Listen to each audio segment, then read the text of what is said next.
All right, let's talk about Amendment 1. This is the first question on the November 8th ballot, and it's something that you need to be educated on.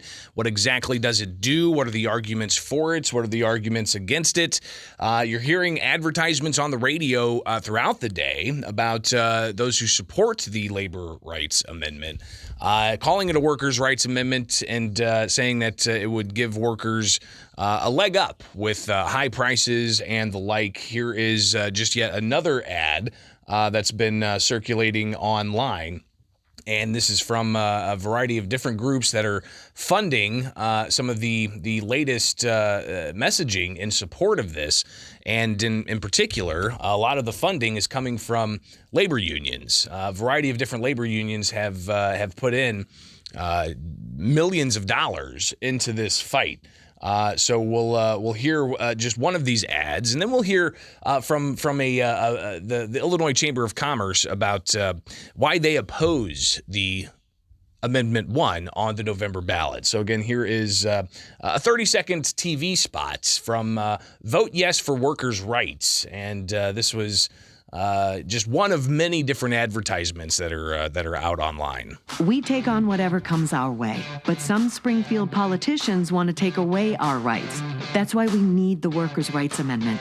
The amendment will lift all workers and put more money in our pockets by protecting our right to negotiate for better pay and better hours. In states with workers' rights, people make $11,000 more each year. So let's protect our rights and our wallets.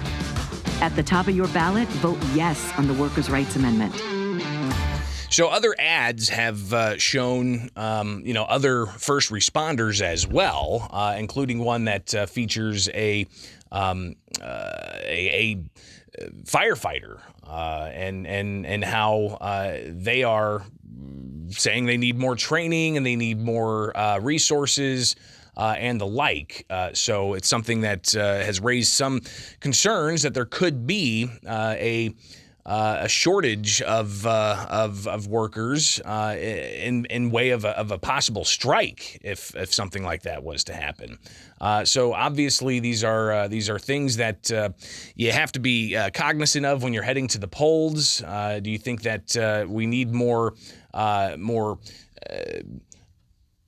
enforcement of collective bargaining in the Illinois Constitution, which would take away the option of state lawmakers to find laws to make it easier to negotiate or to give taxpayers a bit of an advantage on a local level when it comes to bargaining with public sector employees.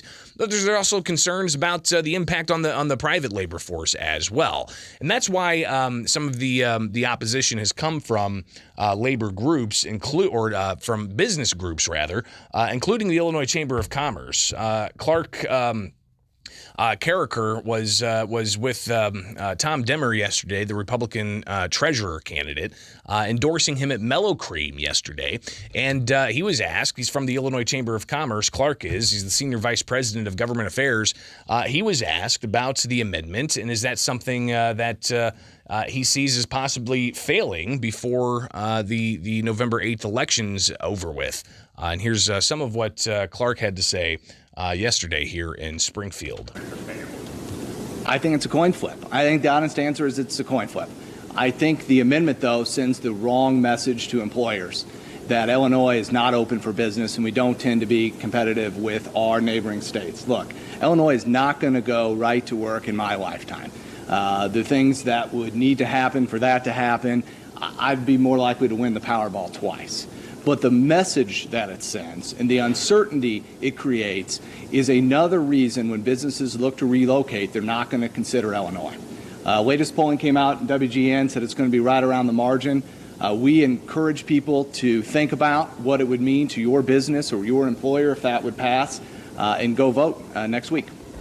So again, that's the senior vice president of government affairs with the Illinois Chamber of Commerce.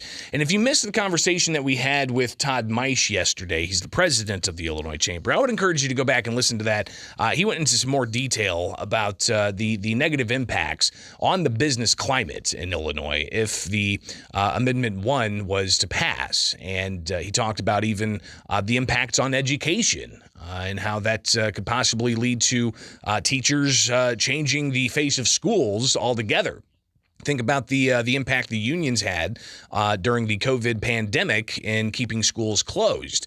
And you can imagine if they have the collective bargaining rights enshrined in the Constitution, then you can see that they could possibly change a whole bunch of aspects of the school landscape in public schools because they would be able to go and then sue, saying that, well, this particular provision of our agreement being forced on us by our employers violates the Workers' Rights Amendment. And so we'll see what ultimately happens here. But here are some of the headlines.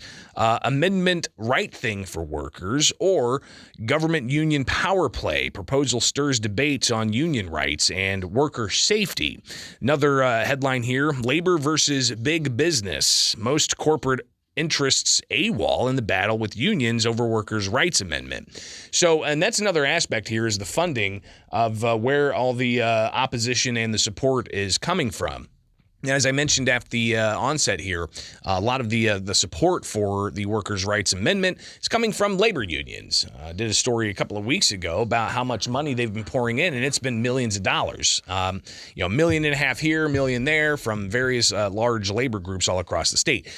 So they're getting the message out, and you're hearing the advertisements, you're seeing the advertisements, but we really haven't seen much by opposition to the labor amendment. And Chris from the Illinois Chamber yesterday talking a bit about why there really hasn't been that much money poured into the opposition against Amendment 1 in the state of Illinois.